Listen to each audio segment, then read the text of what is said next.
आज हम लोग देखने वाले हैं 200 प्लस क्वेश्चन का सीरीज हम लोग देख रहे थे। इससे पहले की वीडियो में हम लोगों ने देख लिया, यहाँ तक पढ़ लिया है। अब हम लोग इसमें देखते हैं पार्ट 2। पार्ट 1 हम लोग कंप्लीट कर चुके हैं। इसमें लगभग 100 प्लस प्रश्न है, ठीक है। तो हम लोग को इसके आगे देखना है। आइए तो हम लोग शुरू करते हैं। नेक्स्ट क्या ये भारत में बांस का सबसे बड़ा उत्पादक राज्य कौन सा है? बांस का पूछेगा। बांस का सबसे बड़ा उत्पादक राज्य तो असम हो जाएगा। गेहूँ सबसे ज़्यादा भारत में कहाँ होता है? तो पंजाब में। कहाँ होता है? पंजाब में। गेहूँ सबसे ज़्यादा पंजाब में होता है। काजू कहाँ होता है सबसे ज़्यादा? केरल में। ये क से काजू, क से केरल, याद रखना है। नेक्स्ट देखते हैं, चंदन सबसे ज़्यादा कहाँ होता है? चंदन का पेड़ कर्नाटक में होता है, ठीक है।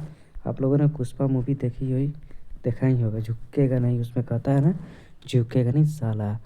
तो इसमें चंदन सबसे ज़्यादा कहाँ होता है? तो कर्नाटक। चंदन के पेड़ में ऐसी खुशबू होती है ना कि उधर जितने भी जहरीले या जितने भी आसपास के सांप हैं सब उस पर चढ़ जाते हैं। इसीलिए गवर्नमेंट इसको लगाने की अनुमति सब किसी को नहीं देती है। और अगर चंदन का पेड़ लगाना भी हो तो पहले कोर्ट से ऑर्डर लेना पड़ता है या आसपास के लोकल थाने से, है ना, परमिशन लेना पड़ता है। आइए हम लोग देखते हैं नेक्स्ट। नारियल सबसे ज़्यादा कहाँ होता है? नारियल तो सबसे ज़्यादा होता है केरल। नाक याद रखना है।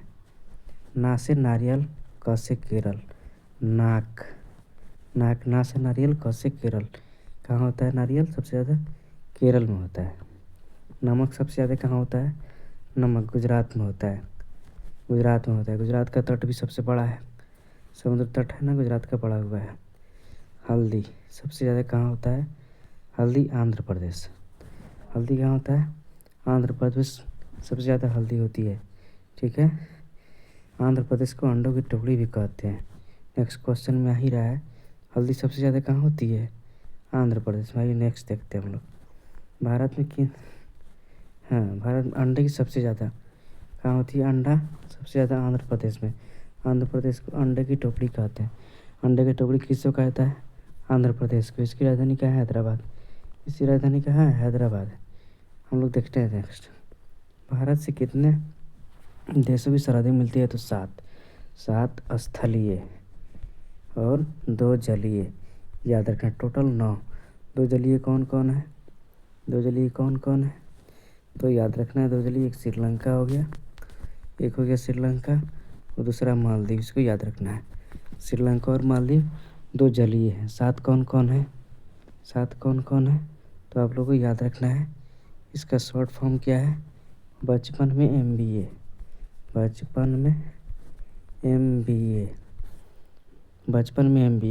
ब से बांग्लादेश, च से चाइना, प से पाकिस्तान, न से नेपाल, M से म्यांमार, व से बांग्लादेश, ए से अफगानिस्तान। बचपन में MBA याद रखना है। जब चंद्रमा सूर्य और पृथ्वी के बीच में आ जाता है तो सूर्य ग्रहण होता है। जब चंद्रमा सूर्य और पृथ्वी के बीच में आ जाता है, कौन आता है? सन। और ये हो जाएगा अर्थ। ये हो जाएगा इससे सन, इस अर्थ में बीच में आ जाएगा कौन? चंद्रमा। तो क्या हो जाएगा? सूर्य ग्रहण हो जाएगा। इसको याद रखना है। नेक्स्ट देखते हैं हम लोग। 180 डिग्री देशांतर को कौन सी रेखा कहते हैं? 180 डिग्री देशांतर को अंतर्राष्ट्रीय तिथि रेखा कहते हैं। क्या कहते हैं इसको? अंतर्राष्ट्रीय तिथि रेखा कहते हैं। जो जिला दायरा कहाँ है? जम्मू कश्मीर। ज से जम्मू कश्मीर, इसको याद रखना है।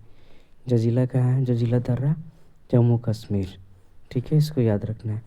नेक्स्ट देखते हैं हम लोग। किस राज्य की समुद्री तट सबसे लंबी है? तो ये गुजरात राज्य की समुद्री तट सबसे लंबी है। नेक्स्ट देखते हैं हम लोग।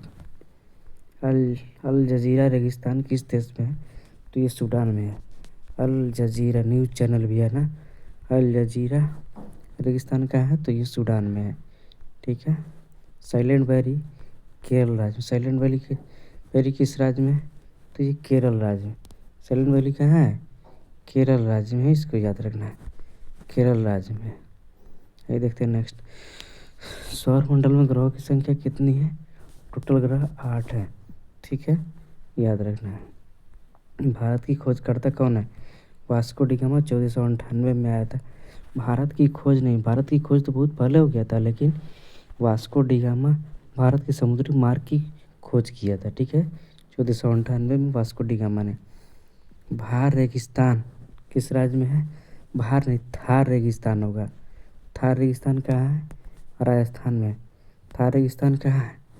थार। यहाँ र से लास्ट हो रहा है, वहाँ र से स्टार्ट हो रहा है, तो इसको ट्रिक के साथ हम लोग को याद रखना है। भारत किस गोलार्ध में स्थित है? तो ये उत्तरी गोलार्ध में स्थित है, मतलब northern hemisphere. Northern hemisphere world map में कहाँ है भारत? उत्तरी गोलार्ध में स्थित है। भारत में राष्ट्रीय राजधानी क्षेत्र का नाम क्या है? तो ये इस राजधानी क्षेत्र की नाम दिल्ली है। भारत में राष्ट्रीय राजधानी क्षेत्र कहाँ है? दिल्ली है। विश्व का सबसे बड़ा मरुस्थल, विश्व का सबसे बड़ा मरुस्थल कौन सा है? सहारा डेजर्ट, इसको याद रखना है। विश्व का सबसे बड़ा मरुस्थल कौन है? सहारा डेजर्ट है, अफ्रीका में। इसको याद रखना है, सहारा डेजर्ट। ठीक है, तो याद रखना है। भारत का मानक समय कहाँ से लिया गया है? तो इलाहाबाद के नैनी से गुजरता है। ठीक है, मानक समय इंडियन स्टैंडर्ड टाइम इलाहाबाद के नैनी से गुजरता है या मिर्ज़ापुर से, इसको याद रखना है। भारत का सबसे दक्षिणी छोर का नाम क्या है? इंदिरा पॉइंट है। भारत की सबसे दक्षिणी छोर का नाम क्या है? इंदिरा पॉइंट। ये क्लास 6 की ज्योग्राफी में पढ़ना है। ठीक है, भारत का सबसे उत्तरी इंदिरा कौल कहाँ है? जम्मू कश्मीर। सबसे उत्तरी मतलब नॉर्थ साइड में कौन है? सबसे ऊपर नॉर्थ साइड में जम्मू कश्मीर है। तो बिंदु का नाम इंदिरा कौल है, इसको याद रखना है। सुंदरबन डेल्टा कौन सी नदी है? गंगा। सुंदरबन का डेल्टा कौन सी नदी बनाती है? तो ये गंगा बनाती है। भारत में रेल मार्गों का सबसे बड़ा जाल उत्तर प्रदेश। रेल मार्गों का सबसे बड़ा जाल कौन हो जाएगा? उत्तर प्रदेश, इसको याद रखना है। नेक्स्ट देखते हैं, संयुक्त राज्य अमेरिका यानी कि यूएसए की सबसे बड़ी सोने की खान हेम्स्टक किस राज्य में स्थित है? तो ये दक्षिण डकोटा में, इसको याद रखना है। नेक्स्ट देखते हैं हम लोग, एंडीज पर्वतमाला दक्षिण अमेरिका की सबसे छोटी का नाम क्या है? ये कांगू है। ठीक है, इसको याद रखना है। नेक्स्ट देखते हैं हम लोग, ग्लोब पर कर्क रेखा भारत के कितने राज्यों से गुजरती है? तो ये 8 राज्यों से। ये भारत के बीचों बीच से गुजरती है, 23.5 डिग्री। ठीक है, कर्क रेखा, इसको याद रखना है। भारत का सबसे विशाल मरुस्थल कौन सा है? तो ये सहारा डेजर्ट है। विश्व का सबसे बड़ा सहारा डेजर्ट, इसको याद रखना है। मेसेटा का पठार कहाँ है? स्पेन और पुर्तगाल के बीच। मेसेटा का पठार कहाँ स्थित है?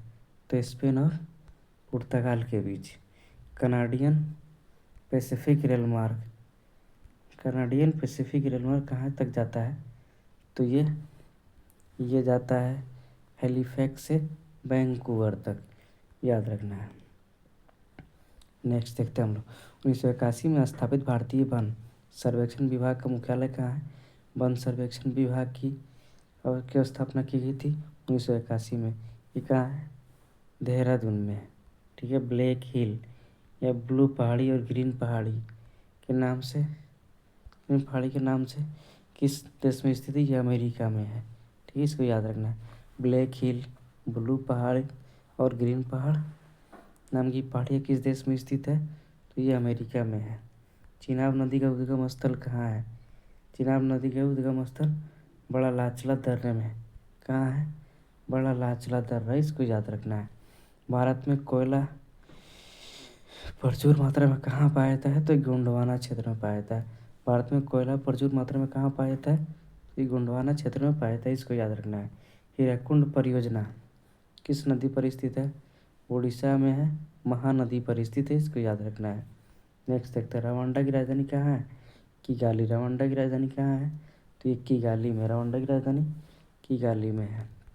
माउंट एटना किस पर्वतमाला में स्थित है? तो सिसिली। माउंट एटना पर्वतमाला किस में स्थित है? तो सिसिली में। सिसिली कहाँ है? इटली में। ऑस्ट्रेलिया किस नदी किनारे बसा है? तो ये मरे डार्लिंग किस नदी किनारे तो मरे डार्लिंग के किनारे। विश्व वन क्षेत्रों में से किस एक की फैलाव प्रतिशत सर्वाधिक है?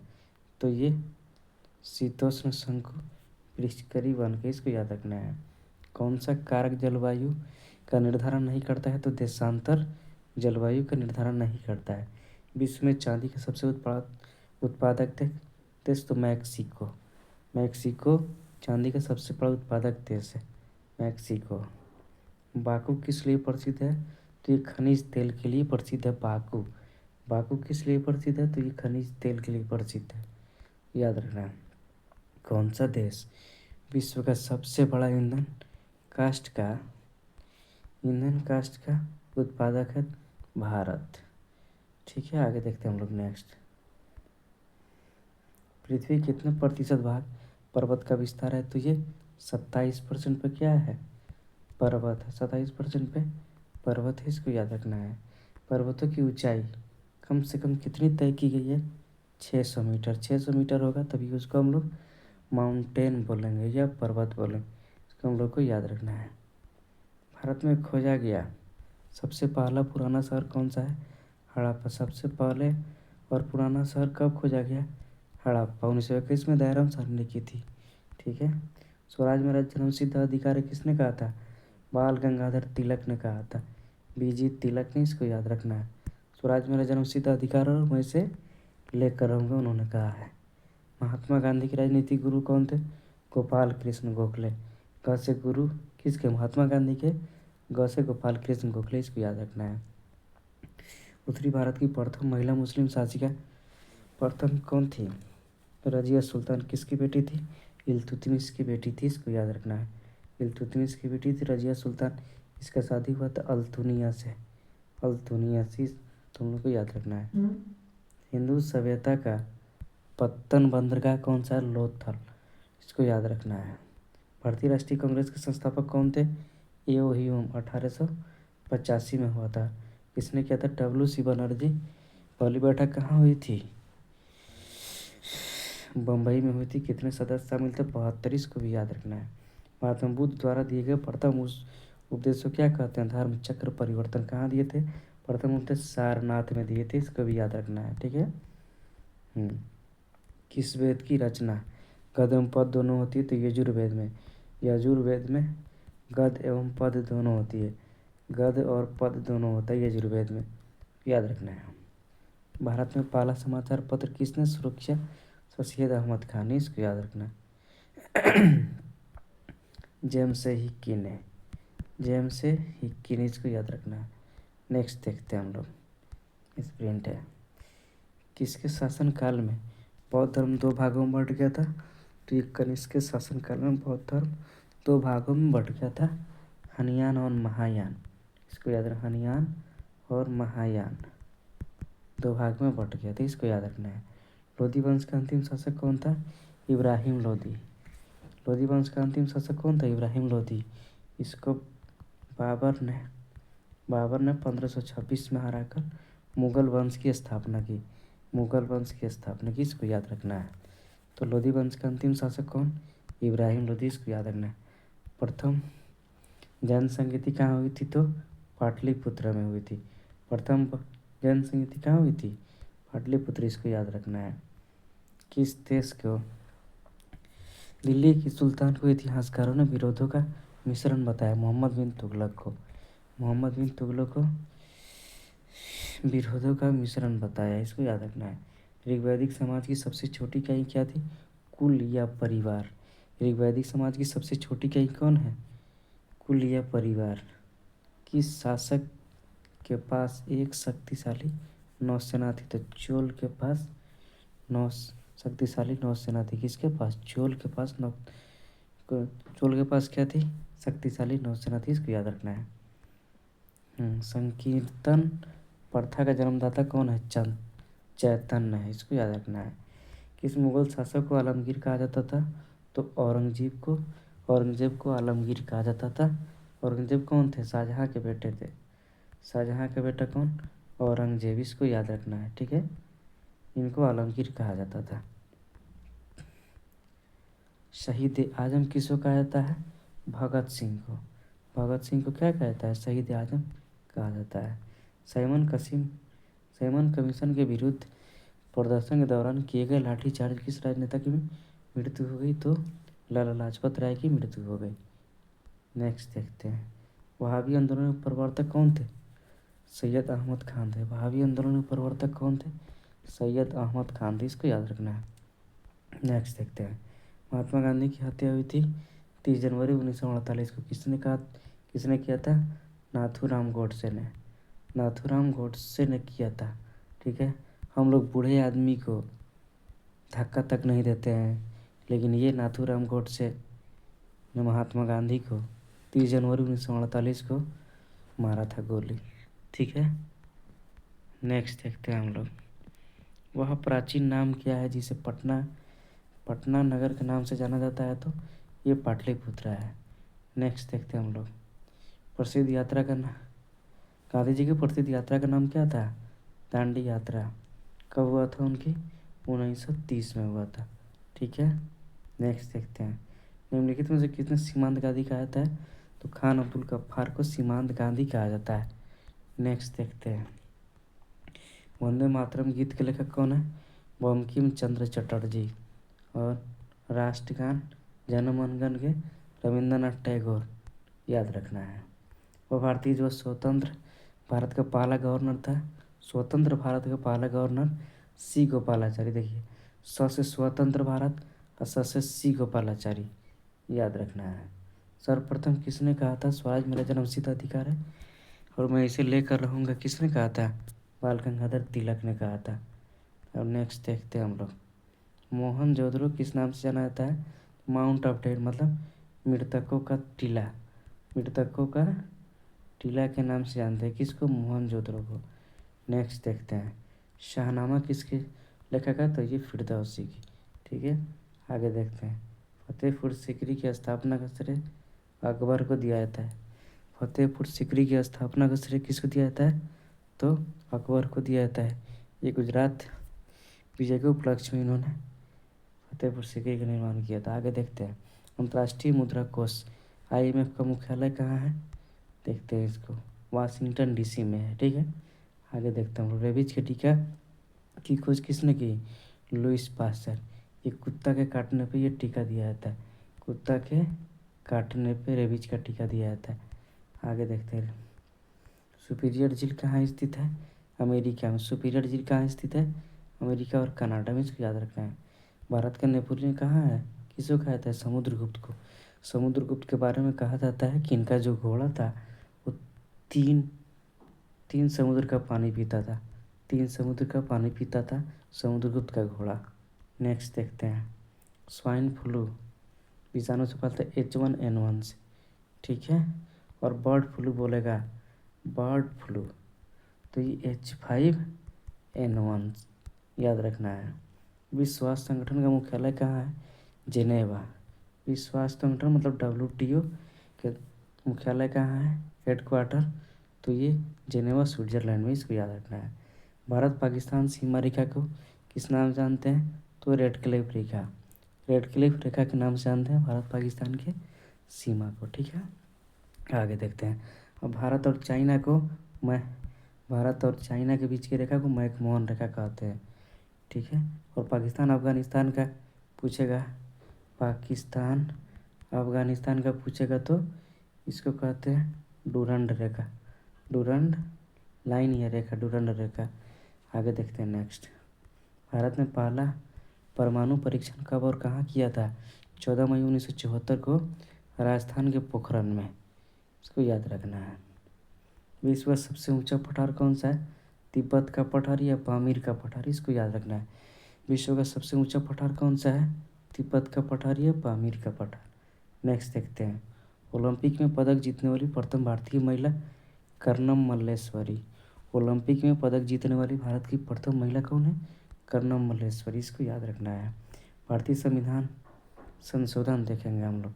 भारतीय संविधान का महत्वपूर्ण संशोधन, संविधान में जो भी लिखा गया उसकी कमियों को दूर करने के लिए बार बार हम लोग संशोधन करते हैं, अमेंडमेंट करते हैं। ठीक है, तो हम लोग देखते हैं, पहला संशोधन हुआ था 1951 में। इन संशोधन में 9वीं अनुसूची जोड़ी गई थी। 9वीं अनुसूची जोड़ी गई थी। पहला संशोधन 1951 में। नेक्स्ट देखते हैं। दूसरा संशोधन 1952 में हुआ था। संसद में राज्यों के प्रतिनिधि को निर्धारित किया गया। 7वां संशोधन 1956। जो महत्वपूर्ण है उसको हम लोग देख रहे हैं, ठीक है। इस संशोधन द्वारा राज्यों का अ, ब, स तथा द वर्गों में विभाजन समाप्त कर उन्हें 14 राज्यों और 6 के शासित प्रदेशों में विभक्त कर दिया गया। नेक्स्ट देखते हैं 10वां संशोधन। दरबदल कानून से था 1961। दादर और नागर हवेली को भारतीय संघ में शामिल कर उन्हें संघीय क्षेत्र की स्थिति प्रदान की गई। आगे देखते हैं 12वां संशोधन 1962। गोवा दमन दीव का भारतीय संघ में एकीकरण किया गया। 12वां संशोधन में 13वां में देखिए 1962 में हुआ था। संविधान में एक नया अनुच्छेद 371 जोड़ा गया जिसमें नागालैंड के प्रशासन के लिए कुछ विशेष प्रावधान किए गए। 1 दिसंबर 1963 को नागालैंड को एक राज्य की स्थिति प्रदान की गई। नेक्स्ट देखते हैं हम लोग 14वां संशोधन 1963। पांडिचेरी को संघ राज्य क्षेत्र के रूप में प्रथम अनुसूची में जोड़ा गया तथा इन संघ राज्य क्षेत्रों हिमाचल प्रदेश, गोवा, दमन दीव, पांडिचेरी और मणिपुर में विधानसभा की स्थापना की गई। नेक्स्ट देखते हैं हम लोग 21वां संशोधन 1967। 8वीं अनुसूची को सिंधी भाषा जोड़ा गया। 8वीं अनुसूची में कितनी भाषा है? 22 भाषा है, ठीक है। तो उसमें सिंधी भाषा जोड़ा गया 21वां संशोधन के अंतर्गत। अब देखते हैं 22वां संविधान संशोधन 1968। संसद को मेघालय को एक स्वतंत्र राज्य के रूप में स्थापित करने तथा उसके लिए विधानमंडल और मंत्रिपरिषद का वो बंद करने की शक्ति प्रदान की गई।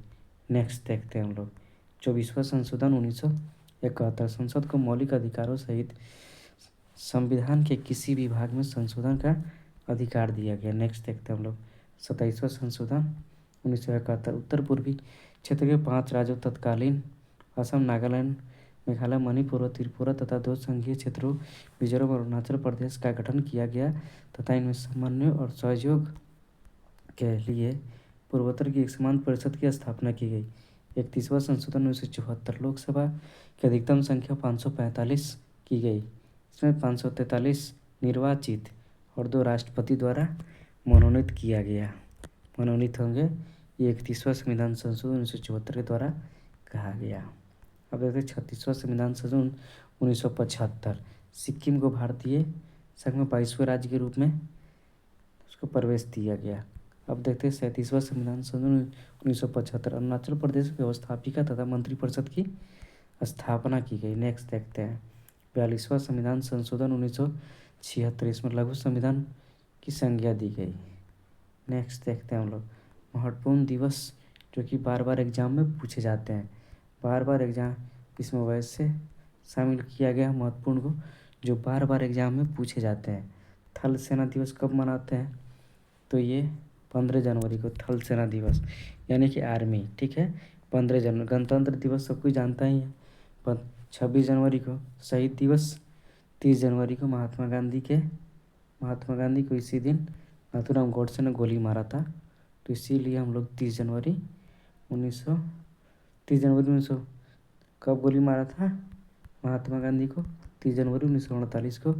तो इसी तारीख को हम लोग 30 जनवरी को शहीद दिवस के रूप में मनाते हैं। आगे देखते हैं अंतर्राष्ट्रीय महिला दिवस 8 मार्च, विश्व वानिकी दिवस 21 मार्च, विश्व जल दिवस 22 मार्च को मनाते हैं। विश्व टब दिवस, टब में नहाए पानी बहाए, है ना, 24 मार्च। विश्व स्वास्थ्य दिवस 7 अप्रैल। विश्व स्वास्थ्य दिवस कब है? 7 अप्रैल। विश्व श्रमिक दिवस मतलब लेबर डे 1 मई को मनाते हैं।